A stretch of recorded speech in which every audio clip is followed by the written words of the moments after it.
Stars are right, and that means it's time for another episode of The Whisper in Darkness.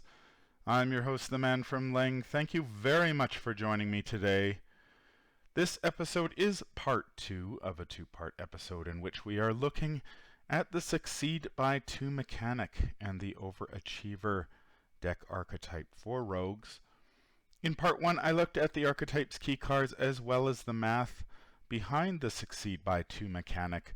In part 2, I'm going to pit Jenny Barnes deck against Blood on the Altar in standalone mode, so you can get a better idea about how the deck works and some of its strengths and weaknesses.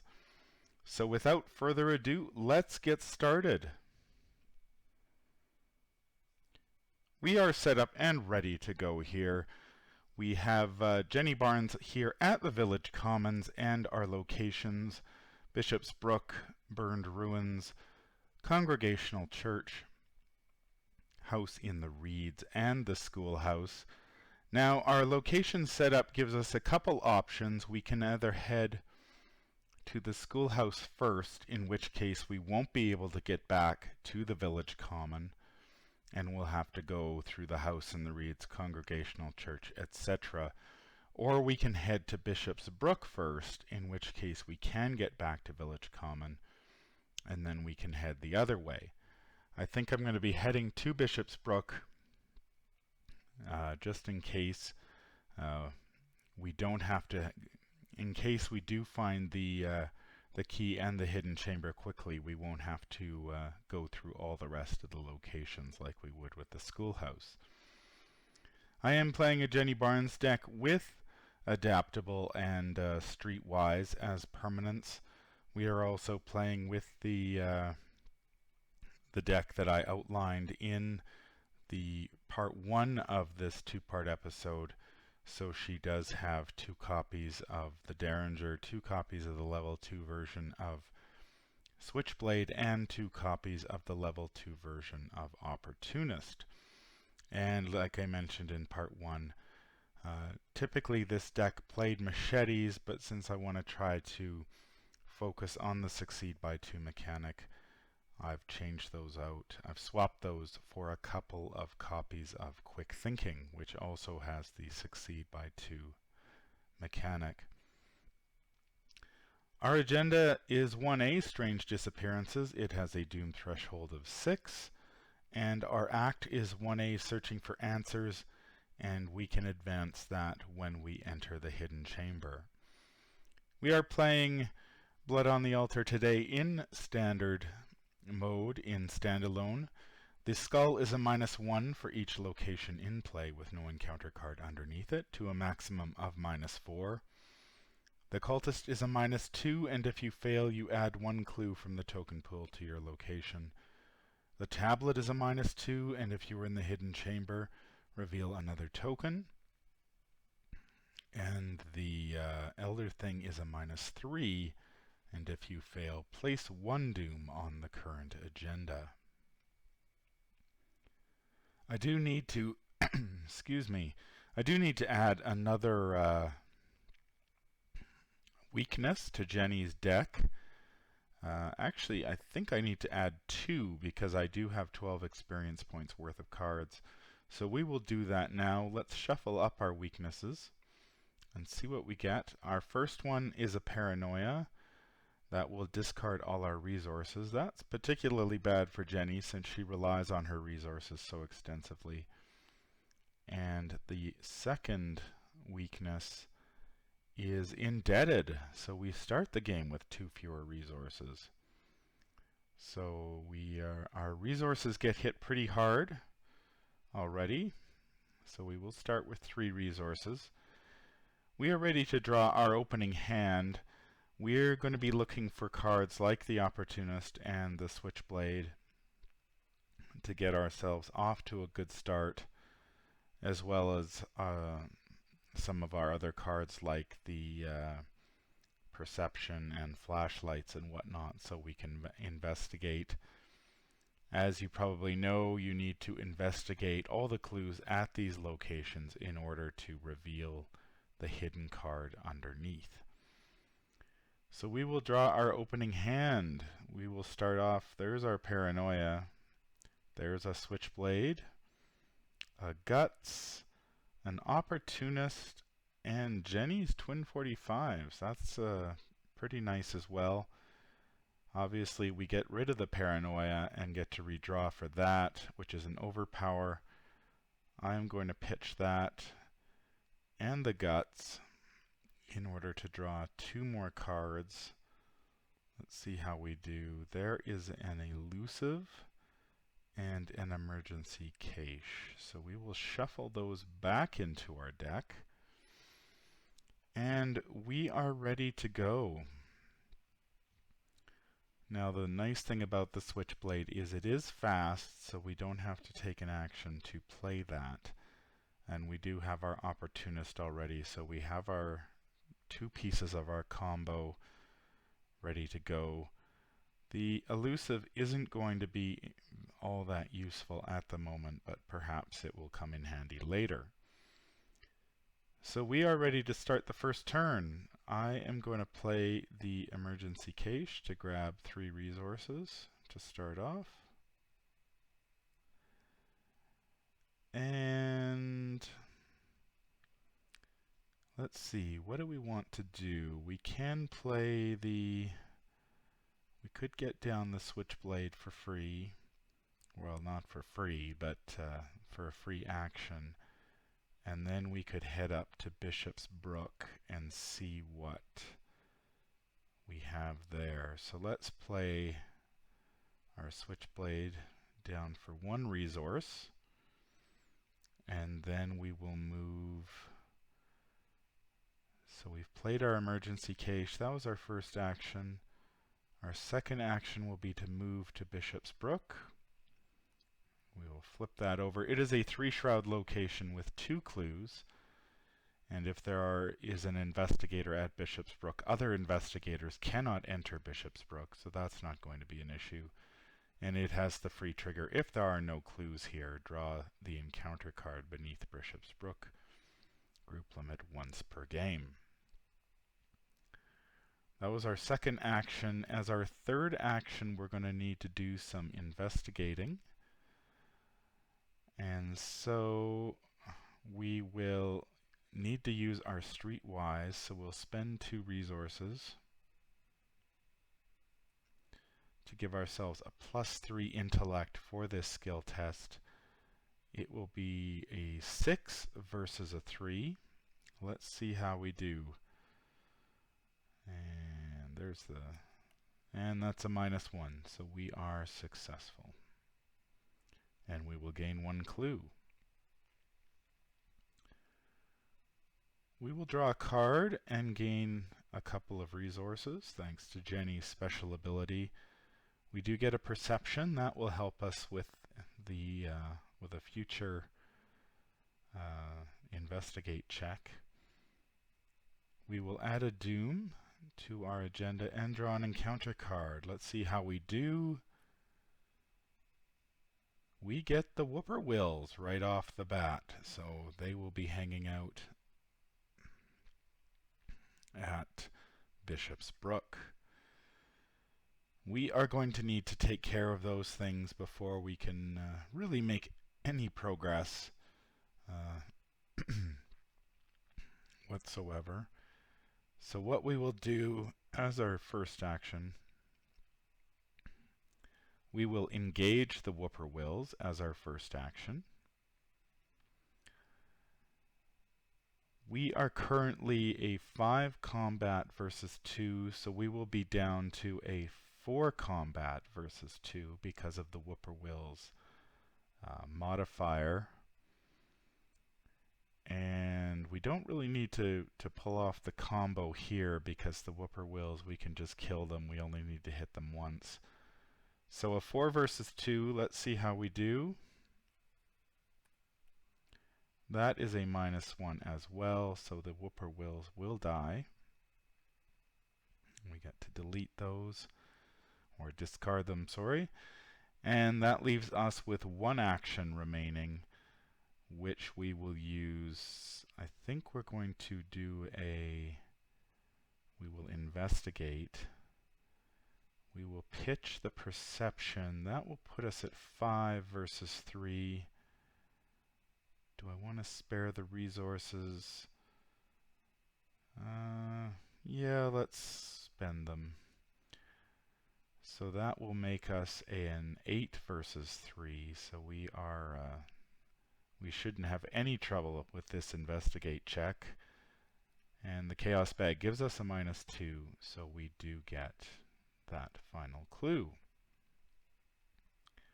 Now I could trigger the free reaction on Bishop's Brook, but I don't want to do that right now, just in case the hidden card is an enemy. That would cause all sorts of trouble. So we will simply advance to the final stage. We will draw a card, which is an unexpected courage, and gain a couple resources. Add a doom, and we will draw our next encounter card, which is the Psychopomp's Song, Surge and Peril. We add it to our investigator's area, and if we take a damage, we take an additional 2 damage.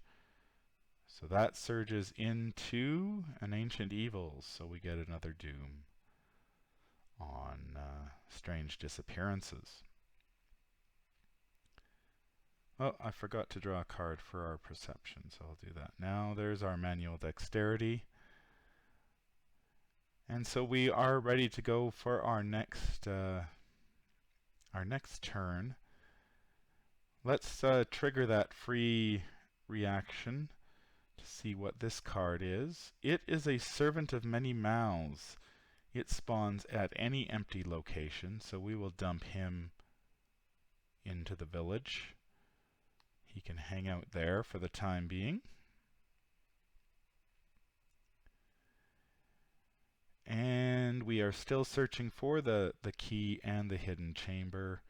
So we will use our first action to move over to the burned ruins here, and we will flip that up. It is a 3-shroud location with 3 clues. Each enemy in the burned ruins gets +1 evade, and it has the free trigger. If there are no clues here, draw an encounter card beneath the burned ruins. That was our first action. As our second action, we are going to investigate. It's going to get pretty pricey if we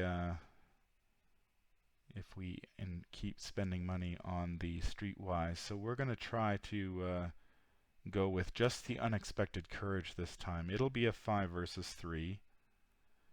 That's a -2, so we are successful. And let's see, we did 1, 2. We have one more action left. We are going to spend the resources this time to give us a 6 versus 3. And that is the Elder Thing, which is a -3. If we fail, we place a doom on the agenda. Fortunately, we were at 6 versus 3, and we do not fail. So we do get another clue. So far, so good in this game. Our Servant of Many Mouths does not go anywhere. So we will draw a card. There's our Lone Wolf. That's excellent. And add a couple resources. And we will add a doom. Our next encounter card is, there's the Unhallowed Country. Put Unhallowed Country into play in your threat area. You cannot play ally assets, and you treat the printed text box of each ally asset you control as if it were blank. At the end of our turn, we test 3 willpower, and if you succeed, you get rid of Unhallowed Country. We do not have our Leo DeLuca in play at the moment, so that is not a very big deal. I would like to get that Lone Wolf down to improve our resource generation. So we will do that. And we have 1 clue left.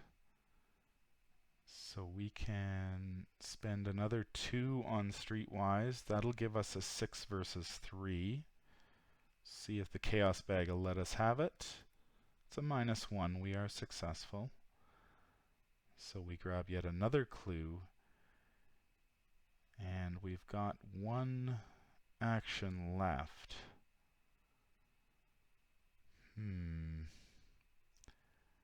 I don't want to pull that card in case it is an enemy, because if it's a Night Gaunt, it's going to take us at least 2 cracks at it to take that thing down. I think I'm just going to draw a card because I do want to try to find my physical training to get that into play. There's an Overpower. That'll help us out a little bit.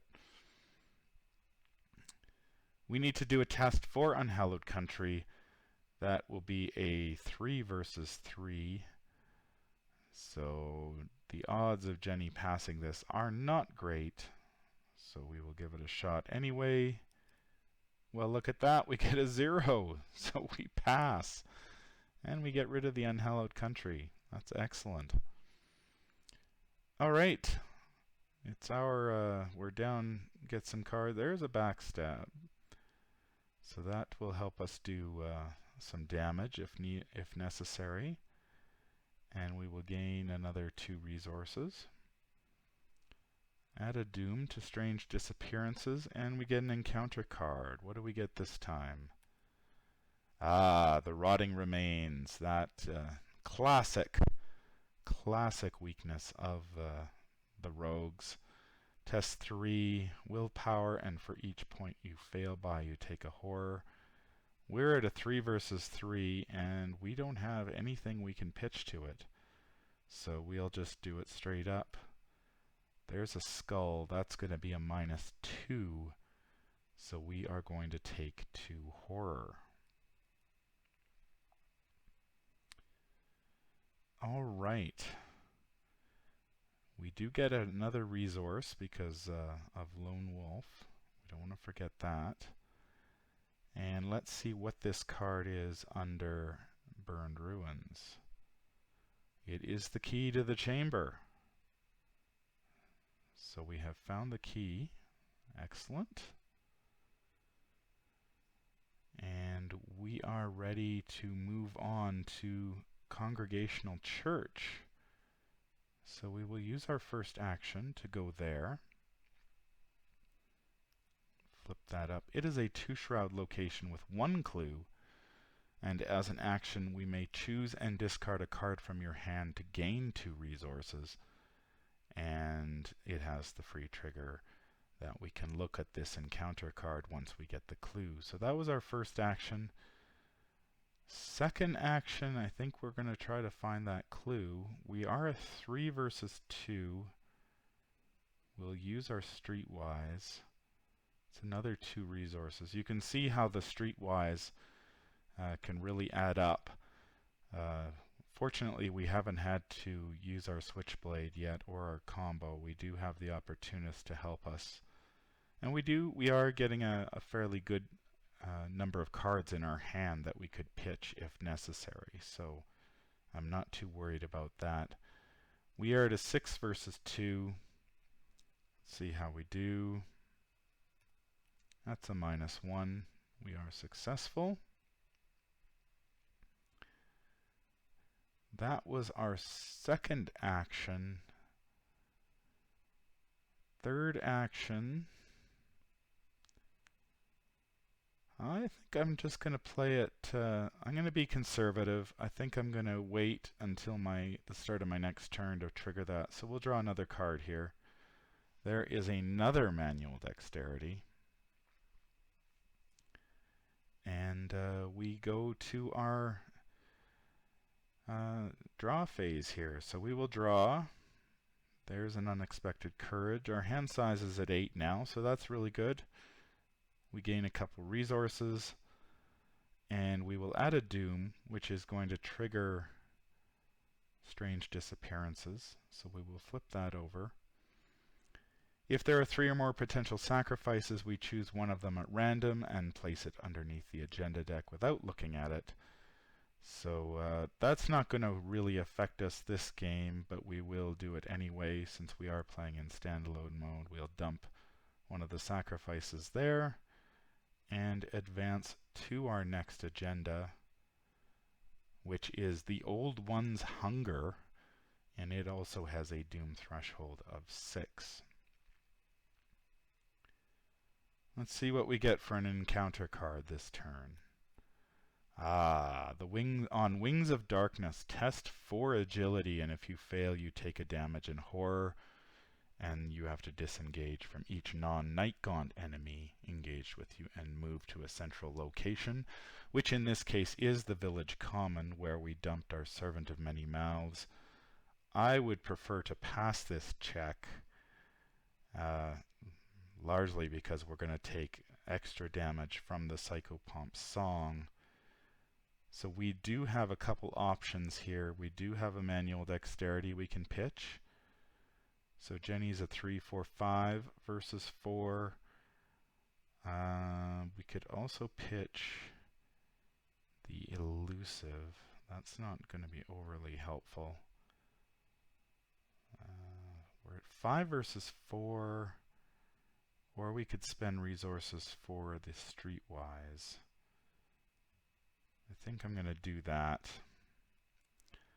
So that will put us at 8 versus 4, which I think should be sufficient as long as we don't draw the tentacle. Let's see how we do. -3, so we are okay. We pass that test. And we get to draw a card for our manual dexterity, which is a guts. That would have helped us with the rotting remains check earlier. All right. It is the start of our turn, so as our first action, we'll use the free reaction to flip over the Congregational Church. It is a rotting remains, so we need to test 3 willpower, and for each point we fail by, we'll take a horror. I'm going to pitch the guts this time. That's why they're there. That'll put us at a 5 versus 3. See how we do. That is a cultist, which is a -2. So we are successful, so we will simply discard that and move on. Now, the house in the reeds is an interesting location because it does, one of them will pull Night Gaunt out of the deck, so let's see what happens there. We will move there as our first action and flip over the house in the reeds. It's a 2-shroud location with 1 clue, and while you are in the house in the reeds, you cannot play events. So we did not get the Night Gaunt one. That's interesting. So and it has the free trigger to pull that, to reveal that hidden encounter card. First action, so we are at 3. We can investigate 3 versus 2.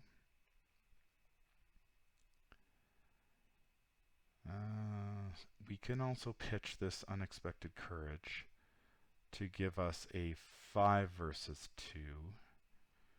Let's see how we do here. That's a 0, so we get another clue. All right. And we have 1 action left. Again, I'm being fairly conservative here because I could reveal that card now, or I could wait to do it next turn. The Hidden Chamber is one of these 2 cards. If this is the Hidden Chamber now, that would be pretty good. I'm just worried about Night Gaunts popping out at a bad time. I'm just going to draw a card. I believe I forgot to take a resource from Lone Wolf this turn. I'll do that now. And we did draw an emergency cache. All right. We still don't have any enemies. I'm trying to show off this this deck's ability to fight enemies with the Switchblade, but so far I haven't drawn any. So we will draw another card. There's a flashlight. We'll gain 2 resources and add a doom. And we will see what we get as far as encounter cards go. There is another Psychopomp song. Alright, well that's going to be, at least if we take a damage, we're going to take 5. So we don't want to do that. Let's, that surges into another Ancient Evils. So whoop, we added 1 too many doom. So we add a doom there. It is the start of our turn. Let's reveal this encounter card. It is the Hidden Chamber. All right. So we will, the Hidden Chamber was hidden in the house in the reeds. So we will place it there. Now, we have 3 actions left, which means we can enter the chamber, hit Silas once, and then leave if we want. We do have our combo set up if we need it. We could also try to backstab him, but I'd really like to see if I can get this combo working. So as our first action, we are going to enter the chamber. We need to attach the key to the hidden chamber, so we'll bring that up. We need to gain a resource for Lone Wolf. We can't forget that. And we're going to enter the chamber, so we have to go get Silas, who is going to hang out in the chamber. He is a massive enemy. He has 3 combat, 6 health per investigator, and 7 agility. He's a monster, abomination, and elite.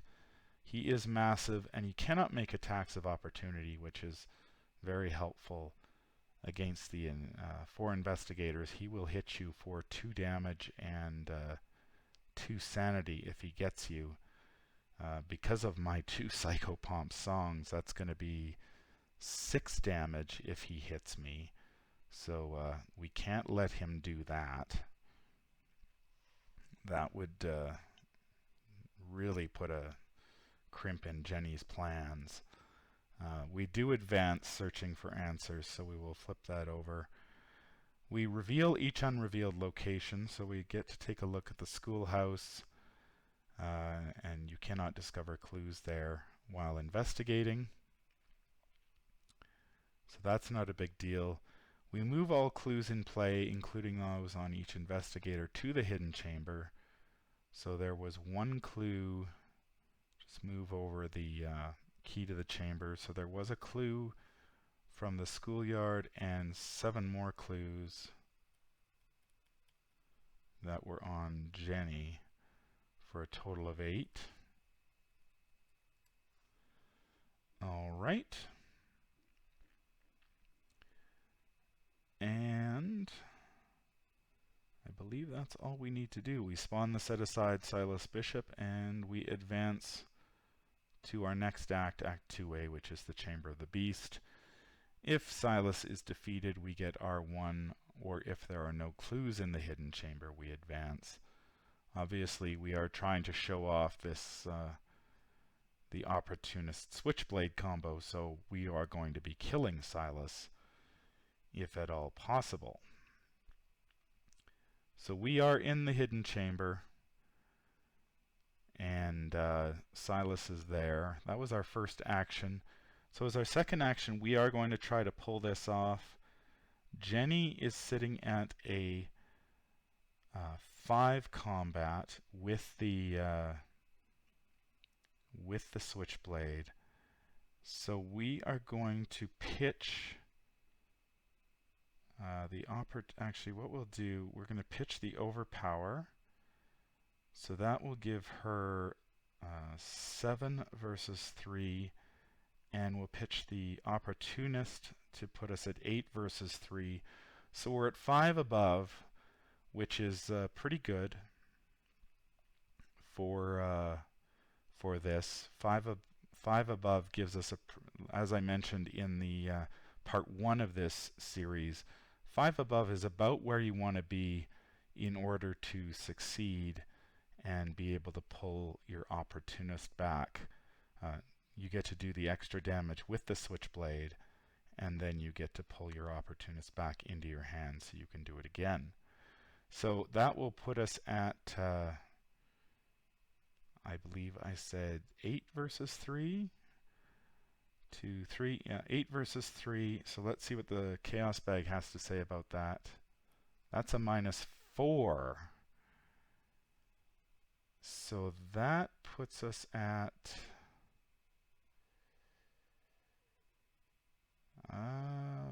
4 versus 3. So we do not succeed by 2. That is bad.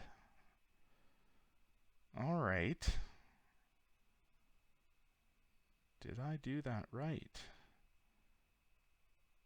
8. Yeah, I think I needed to be 1 more. But that will put a crimp in our plans here. We do get to do a damage to Silas, which is great, but we do not get to pull off the combo. So that will put us at, we were at 8 -4 is 4 versus 3. So yeah, we do not pull it off. That's not good. All right, well, 5, 6, 5, 6, 7, 8, yeah. All right, well, we do get a card though from the Overpower, which is another lone wolf. That's not going to help us. So that will put a crimp in our plans. We will use our third action to move back to the house in the reeds, so we can get away from Silas before he hits us. All right. So we did 1 damage to him. This could be a long drawn out battle if we're going to have to plink him for 1 every time.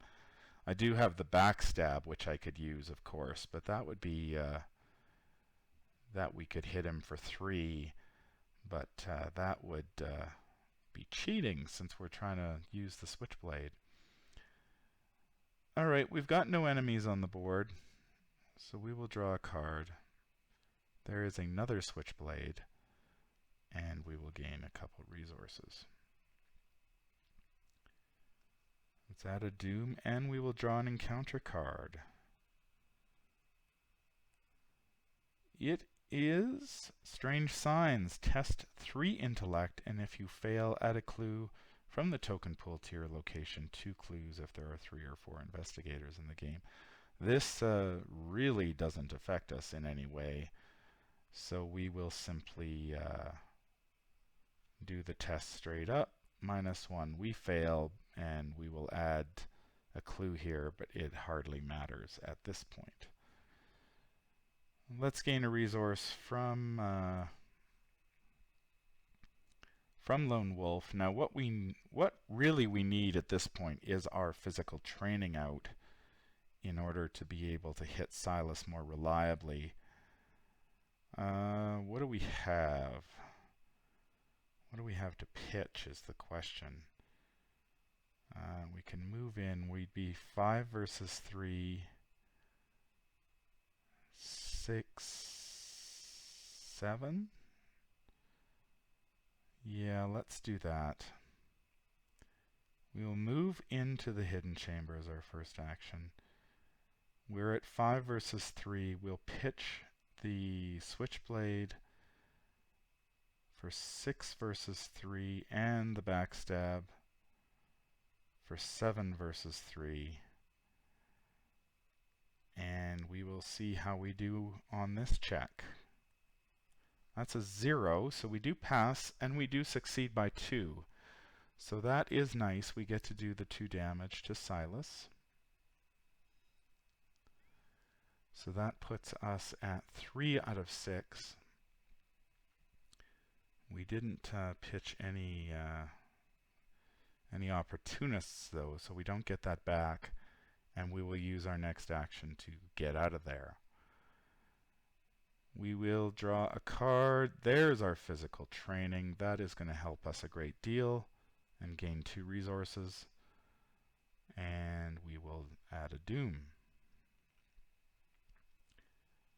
Our next encounter card is another Servant of Many Mouths. He goes on an empty location. He can hang out at Bishop's Brook. For all I care, we will gain a resource, and we'll spend 2 resources as our first action to play our physical training.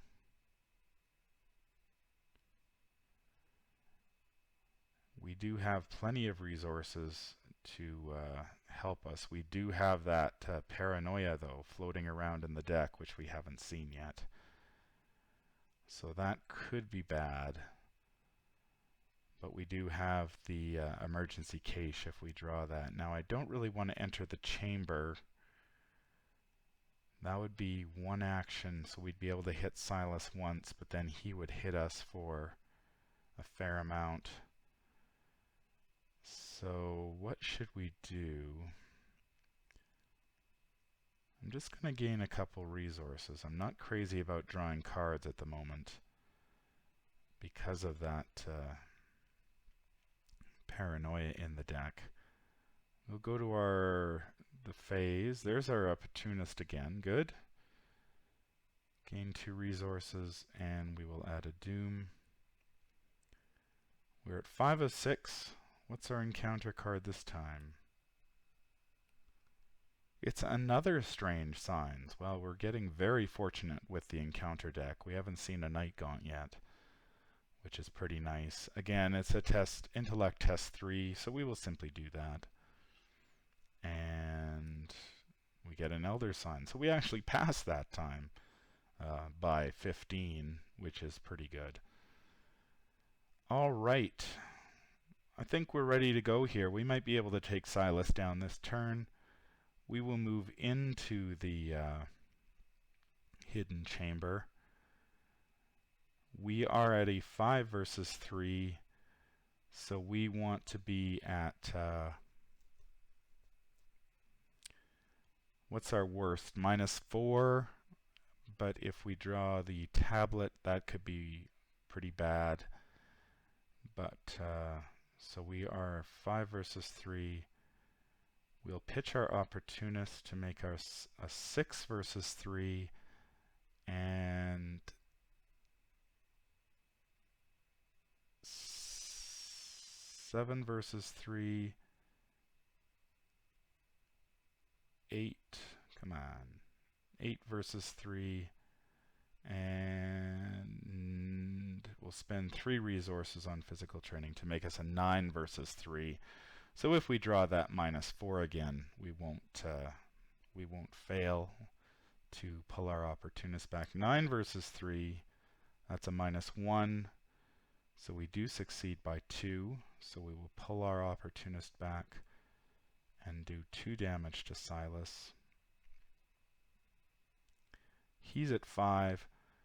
We are going to do it again. We'll take the risk and hang out with him. If we fail this, we're going to take a bunch load of damage, but what can you do?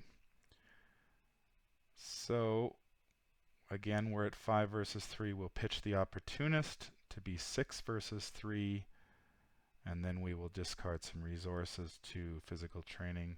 7, 8, 9. 9 versus 3. Will the Chaos Bag let us win? -1. We are successful, and we get to pull our opportunist back and do 2 damage to Silas. Alright, well that was a fairly straightforward playthrough of Blood on the Altar. We did get to demonstrate the Switchblade opportunist. Unfortunately, as you can see, the combo can be fragile if you misjudge your pull from the Chaos Bag. We pulled that -4, which put us in a bit of a bind because we did lose our opportunist, and we weren't able to pull it back to our hand. And at the time, we didn't have our physical training to help us boost our fight, our combat skill for those checks. So if we hadn't have drawn our physical training at that time, it would have been quite challenging, I think, to take down Silas quickly, because we didn't have, as you can see from my hand, the only combat icon I had in my hand at the time was Jenny's twin 45s, which wouldn't have helped us all that much. It just gives you the one wild icon. This game could have also gone particularly badly if we had pulled the Paranoia in our deck. Let's take a look and see where that is. It was second from the bottom. Actually, both of our weaknesses were second from the bottom, so or were right at the bottom, so we didn't have to worry about those. But if we had drawn that Paranoia, it would have been a lot worse for us. So you can see that if, the combo does work. It's nice to be able to use that Switchblade in Jenny, because it does free up those card slots that she has for cards from any other class. So you're not relying on the machete, you can use the Switchblade instead. And if you do get the Opportunist going, it can be effective if you've got, especially if you've got your physical training out. However, if you do miss a check and lose that Opportunist, it's going to be a little more challenging to get things rolling. Now I have played the Skids version of this deck against Where Doom Awaits, and that was quite a struggle because he doesn't have the resource generation that Jenny does, and you really end up relying on Streetwise quite a bit. And the monsters or the enemies in that scenario are quite a bit tougher, so you end up running out of resources and cards rather quickly. So I hope you enjoyed this this playthrough, and you'll give the Overachiever deck a try. It's a fun archetype if you and it's not the it's not the binder fodder I thought it was. So kudos to Kevin Crooks for mentioning that, and I hope you'll give it a try. That's going to do it for me today. If you enjoyed this playthrough, I'd appreciate it if you could give me a thumbs up. It helps the channel a great deal. Did you see anything that I missed in this playthrough, or if you just want to chat about this great game or the Overachiever archetype in general, please leave a comment down below. I enjoy chatting with all of you when you do leave your comments. Make sure you hit that subscribe button to be notified of when I release new content. If you'd like to contact me, I can be reached at manfromleng at gmail.com, manfromleng@gmail.com, and I'm on Twitter at manfromleng. Until the stars are right, keep your shotgun close and your elder sign closer. Take care out there, and happy investigating.